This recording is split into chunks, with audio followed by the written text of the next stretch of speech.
الحمدللہ رب العالمین والصلاة والسلام علی سید الانبیاء والمرسلین اما بعد فاعوذ باللہ من الشیطان الرجیم بسم اللہ الرحمن الرحیم۔ عزیز طلبہ کرام، آخری درس میں ذوی الفروض اور اسباب سے متعلقہ مشقی سوالات میں سے 6 سوالات کو ہم نے وائٹ بورڈ کے اوپر حل کیا۔ آج کے درس میں انشاءاللہ عز و جل بقیہ سوالات کو بورڈ کے اوپر حل کیا جائے گا۔ تو آئیے بڑھتے ہیں اپنے دیگر بقیہ مشقی سوالات کی طرف۔ عزیز طلبہ کرام، ایک شخص کہ جس کا انتقال ہوا، اس نے ورثاء میں بیوی، ماں، دادا، بیٹی، پوتی، نانی،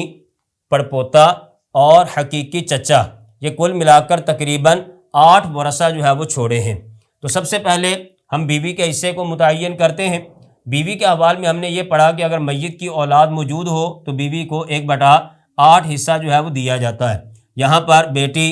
پوتی، پڑپوتے کی صورت میں اولاد موجود ہے، اس وجہ سے بیوی کو 1/8 حصہ جو ہے وہ دیا جائے گا۔ دوسرے نمبر پر ماں ہے، اور ہم نے ماں کے حوال میں یہ بات پڑھی کہ اگر میت کی اولاد موجود ہو تو ماں کو 1/6 حصہ جو ہے وہ دیا جاتا ہے۔ تیسرے نمبر پر دادا ہے، اور دادا کے وہی احوال ہیں جو باپ کے ہیں، اور ہم نے باپ کے حوال میں یہ بات پڑھی کہ اگر میت کے بیٹے اور بیٹیاں، پوتے پوتیاں دونوں طرح کے موجود ہوں تو ترجیح جو ہے وہ مذکر کو دی جاتی ہے۔ یہاں پر بیٹی پوتی تقاضا کر رہی ہے کہ دادا کو جو ہے وہ 1/6 مع الاسبہ حصہ ملے، جبکہ پڑپوتا یہ تقاضا کر رہا ہے کہ دادا کو صرف اور صرف 1/6 حصہ جو ہے وہ دیا جائے۔ تو چونکہ یہ مذکر ہے اور مذکر کو ترجیح دی جاتی ہے، اس وجہ سے دادا کو 1/6 مع الاسبہ نہیں، بلکہ دادا کو جو ہے وہ صرف 1/6 جو ہے وہ حصہ دیا جائے گا۔ چوتھے نمبر پر بیٹی ہے، اور بیٹی کے حوال میں ہم نے یہ بات پڑھی ہے کہ اگر ایک بیٹی ہو ساتھ میں بیٹا نہ ہو تو اس کو 1/2 حصہ دیا جاتا ہے۔ پانچویں نمبر پر پوتی ہے، اور پوتی کے حوال میں ہم نے یہ بات پڑھی کہ پوتی جب پوتے کے ساتھ ملتی ہے تو عصبہ بن جاتی ہے، یا پڑپوتے کے ساتھ ملتی ہے تو عصبہ بن جاتی ہے۔ چونکہ یہاں پر پڑپوتا موجود ہے تو اس پڑپوتے کی وجہ سے یہ پوتی جو ہے وہ عصبہ بن جائے گی، اور یہ پڑپوتا بھی جو ہے وہ عصبہ ہوگا۔ کیونکہ پوتی کے حوال میں ہم یہ بات پڑھ چکے کہ اگر پوتی یا پوتیوں کے ساتھ پوتا آ جائے جو کہ ان پوتیوں کا بھائی ہو، وہ بھائی پوتا ان پوتیوں کو عصبہ بنائے گا، یا بھائی تو نہ ہو لیکن ان پوتیوں کے چچے کا بیٹا یا تائی کا بیٹا موجود ہو، جو رشتے میں میت کا پوتا ہی لگے گا لیکن ان پوتیوں کا وہ کزن لگے گا، وہ بھی ان پوتیوں کو جو ہے وہ عصبہ بنا دیتا ہے۔ تیسرے نمبر پر یہ کہ پوتا تو موجود نہیں ہے لیکن پوتیوں کے بھائی کا بیٹا موجود ہے، جو رشتے میں ان پوتیوں کا تو بھتیجا لگے گا لیکن میت کا جو ہے وہ پڑپوتا لگے گا، تو وہ پڑپوتا بھی جو ہے وہ اپنی پھوپھی کو یعنی میت کی پوتی کو جو ہے وہ عصبہ بنا دے گا۔ تو اس وجہ سے یہاں پر اس پڑپوتے کی وجہ سے یہ پوتی جو ہے وہ عصبہ بن جائے گی۔ اس کے بعد نانی ہے، اور نانی کے حوال میں ہم یہ بات پڑھ چکے، نانی مطلب جدہ صحیحہ، اور جدہ صحیحہ کے حوال میں ہم یہ بات پڑھ چکے کہ ماں کے ہوتے ہوئے جدات مطلقاً محروم ہوتی ہیں، چاہے ابویات جدہ ہوں چاہے امیات جدہ ہوں، یعنی باپ کی طرف کے جدات ہوں یا ماں کی طرف کی جدات ہوں۔ ماں کے ہوتے ہوئے تمام ابویات، امیات، جدات جو ہے وہ محروم ہوتی ہیں، اس وجہ سے ماں کی وجہ سے نانی جو ہے وہ محروم ہو جائے گی۔ آخر میں حقیقی چچا ہے، اور حقیقی چچا اس پہلے درجے کے عصبہ کے ہوتے ہوئے وراثت نہیں پائے گا، کیونکہ ہم نے اسباب کے چیپٹر میں یہ بات پڑھی ہے کہ جب تک پہلے درجے کا کوئی فرد عصبہ موجود ہو، بعد والے درجے کا کوئی فرد عصبہ نہیں بن سکتا۔ تو چونکہ یہاں پر پڑپوتا جو کہ پہلے درجے کا عصبہ کے طور پر موجود ہے، حقیقی چچا جو ہے یہ چوتھے درجے کا عصبہ ہے، لہٰذا پہلے درجے کے عصبہ کے ہوتے ہوئے چوتھے درجے کا عصبہ جو ہے وہ وارث نہیں بن سکتا، اس لیے پڑپوتے کے ہوتے ہوئے یہ حقیقی چچا جو ہے وہ وراثت سے محروم ہوگا۔ اب بڑھتے ہیں اصل مسئلہ کی طرف۔ تو اصل مسئلہ کے لیے ہم نے دیکھا کہ فریق اول کا 1/2 اور فریق اول کے 1/8 یہ دونوں معین حصے فریق اول کے فریق ثانی کے 1/6 کے ساتھ مل رہے ہیں، اور جب فریق اول کے 1/2 1/8 ایک سے زیادہ معین حصے جو ہے وہ فریق ثانی کے ساتھ ملیں تو ان میں سے جو اقل ہوتا ہے اس کا اعتبار ہوتا ہے، اور 1/2 اور 1/8 میں جو اقل ہے وہ 1/8 ہے، تو لہٰذا ہم اس کا اعتبار کرتے ہوئے کہیں گے گویا کہ فریق اول کا 1/8 فریق ثانی سے ملا ہے، اور جب فریق اول کے ایک بڑا 8 فریق ثانی سے ملے تو اصل مسئلہ جو ہے وہ 24 سے آتا ہے، لہٰذا اس مثال کے اندر اصل مسئلہ 24 آئے گا، اور اسی 24 کو ہم جو ہے وہ ذوی الفروض کے حصوں کے ساتھ ضرب دیں گے۔ اب یہاں پر 24 کو جب ہم نے 8 پر تقسیم کیا تو جواب 3 آیا، تو 3 حصے جو ہے وہ بیوی کے لیے۔ 24 کو جب 6 پر تقسیم کیا تو جواب 4 آیا، یہ 4 حصے جو ہے وہ ماں کے لیے۔ پھر 24 کو 6 پر تقسیم کیا تو جواب 4 آیا، یہ 4 حصے دادا کے لیے۔ 24 کو 2 پر تقسیم کیا تو جواب 12 آیا، یہ 12 حصے جو ہے وہ بیٹی کے لیے۔ تو یہ ہمارے ذوی الفروض تھے کہ جن کے اندر حصوں کی تقسیم کاری ہو گئی۔ اب ان حصوں کو ہم جمع کریں گے اور دیکھیں گے کہ ہمارے پاس حصے بچتے ہیں یا نہیں۔ اگر وہ بچیں گے تو اسبہ رشتہ دار کو دیا جائے گا وہ حصہ، اور اگر جو ہے وہ حصے نہ بچیں تو یہ اسبہ رشتہ دار جو ہے وہ محروم ہو جائیں گے۔ ہم نے جب ان حصوں کو جمع کیا تو 12 4 16، 16 4 20، 20 اور 3 23، جبکہ اصل مسئلہ جو ہے وہ 24 سے ہے، تو ایک حصہ جو ہے وہ بچ گیا۔ وہ ایک حصہ جو ہے پوتی اور پڑپوتے کے درمیان اس انداز سے تقسیم کیا جائے گا کہ پڑپوتے کو ڈبل حصہ ملے اور پوتی کو جو ہے وہ سنگل حصہ ملے، جیسا کہ گزشتہ دروس کے اندر بھی یہ بات گزر چکی کہ ایسی جب صورتحال ہو تو مذکر کو 2 گنا حصہ ملتا ہے اور مؤنث کو 1 گنا، للذکر مثل حظ الانثیین کے مطابق۔ تو اس وجہ سے اس ایک حصے کو ان 2 حضرات کے درمیان، پوتی اور پڑپوتے کے درمیان اس طرح تقسیم کیا جائے گا کہ پڑپوتے کو 2 گنا حصہ ملے اور پوتی کو 1 گنا حصہ ملے، اور یہ مکمل عدد کی صورت میں یہاں پر تقسیم کاری نہیں ہو سکتی۔ اسے جو ہے وہ کسر کہتے ہیں، جس کی تصحیح ہوتی ہے، اور کسر و تصحیح کا چیپٹر جو ہے وہ آگے چل کر ہم پڑھیں گے، اور اس کے اندر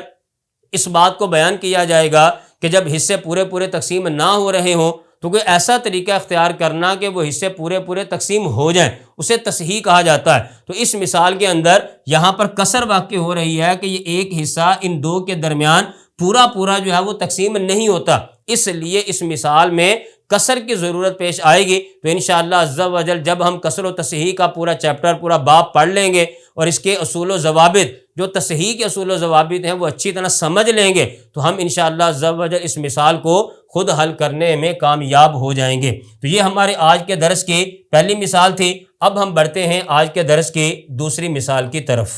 عزیز طلبہ کرام، ہماری دوسری مثال کہ ایک عورت کہ جس کا انتقال ہوا، اس نے ورثاء میں اللاتی بہن، اخیافی بھائی، شوہر، سگا بھائی، سگی بہن یعنی حقیقی بھائی، حقیقی بہن، ماں، دادی، جدہ صحیحہ، پوتا اور اللاتی بھتیجا، یہ ورثہ چھوڑے ہیں۔ تو سب سے پہلے اللاتی بہن، ہم نے اللاتی بہن کے احوال میں یہ بات پڑھی ہے کہ باپ، دادا، بیٹا، پوتا، پڑپوتا، ان کے ہوتے ہوئے اللاتی بہن وراثت سے محروم ہوتی ہے۔ تو یہاں پر آپ دیکھیں کہ مثال میں پوتا موجود ہے، تو اس پوتے کی وجہ سے یہ اللاتی بہن وراثت سے محروم ہو جائے گی۔ دوسرے نمبر پر اخیافی بھائی ہے، اور اخیافی بھائی کے حوالے میں بھی ہم نے یہ بات پڑھی کہ باپ، دادا، بیٹا، بیٹی، پوتا، پوتی، ان سب کے ہوتے ہوئے اخیافی بھائی محروم ہوتا ہے۔ تو چونکہ مثال میں پوتا موجود ہے تو اس پوتے کی وجہ سے اخیافی بھائی بھی جو ہے وہ وراثت سے محروم ہوگا۔ تیسرے نمبر پر شوہر ہے، اور شوہر کے حوالے میں ہم نے یہ بات پڑھی کہ اگر میت کی اولاد موجود ہو تو شوہر کو کم حصہ دیا جاتا ہے، یعنی 1/4۔ تو یہاں پر میت کی اولاد پوتے کی صورت میں موجود ہے، کیونکہ بیٹا، پوتا، پڑپوتا، بیٹی، پوتی، پڑپوتی یہ ساری اولاد میں آتے ہیں، تو پوتے کی صورت میں چونکہ میت کی اولاد موجود ہے اس وجہ سے شوہر کو کم یعنی 1/4 حصہ دیا گیا۔ اگر اولاد نہ ہوتی تو پھر شوہر کو 1/2 یعنی زیادہ حصہ دیا جاتا۔ اس کے بعد سگا بھائی ہے،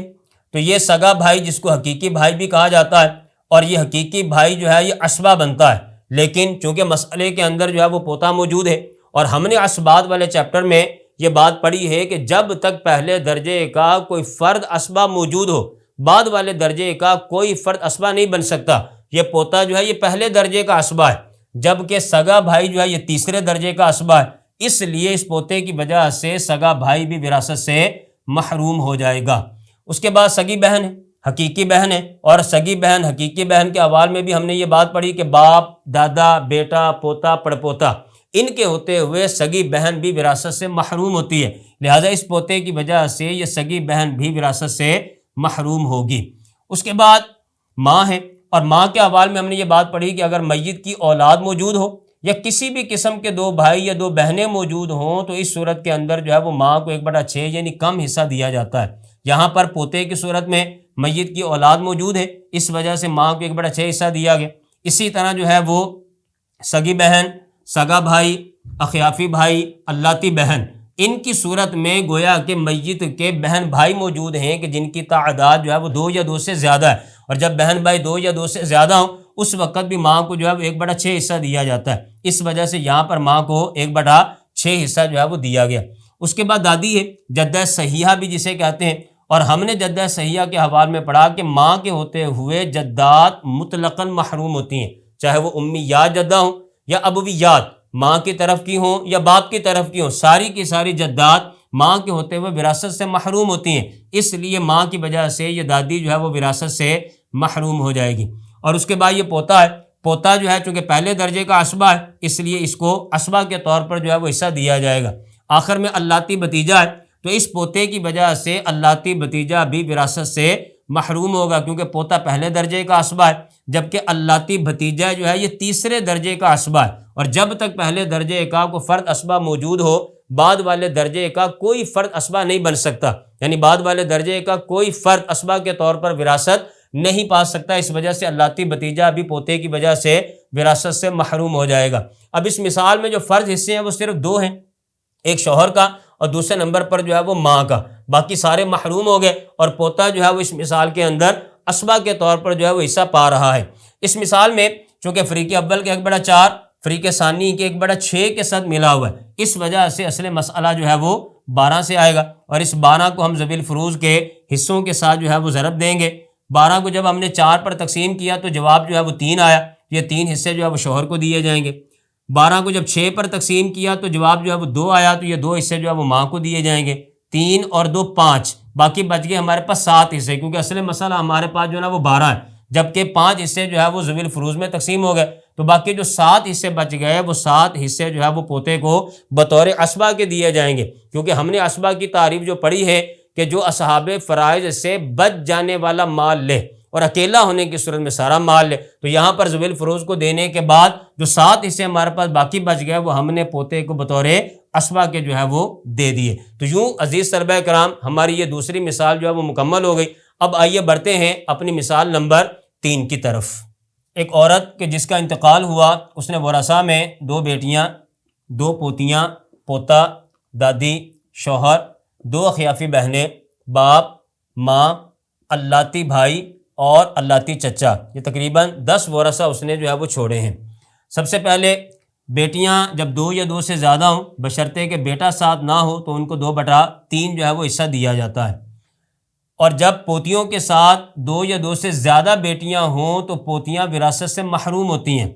سوائے یہ کہ ساتھ میں جو ہے وہ پوتا آ جائے۔ اگر جو ہے وہ پوتا مسئلے میں موجود ہو تو پوتیاں اس پوتے کے ساتھ مل کر جو ہے وہ عصبہ بن جائیں گی، تو یہاں پر پوتیاں ان بیٹیوں کی وجہ سے وراثت سے محروم نہیں ہوں گی، بلکہ پوتے کے ساتھ مل کر یہ پوتیاں عصبہ بن جائیں گی اور عصبہ کے طور پر وراثت پائیں گی۔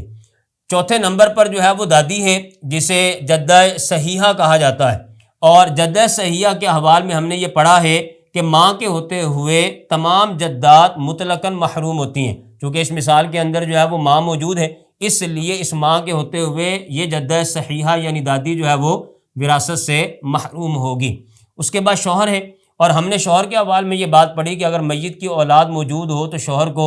کم حصہ یعنی 1/4 حصہ دیا جاتا ہے، چونکہ یہاں پر 2 بیٹیاں، 2 پوتیاں، پوتا، ان کی صورت میں گویا میت کی اولاد موجود ہے، اس وجہ سے شوہر کو 1/4 حصہ جو ہے وہ دیا گیا۔ اس کے بعد 2 اخیافی بہنیں ہیں، اور ہم نے اخیافی بھائی بہنوں کے حوالے میں یہ بات پڑھی ہے کہ باپ، دادا، بیٹا، بیٹی، پوتا، پوتی، ان سب کے ہوتے ہوئے اخیافی بہنیں وراثت سے محروم ہوتی ہیں۔ ان میں سے یہاں پر باپ،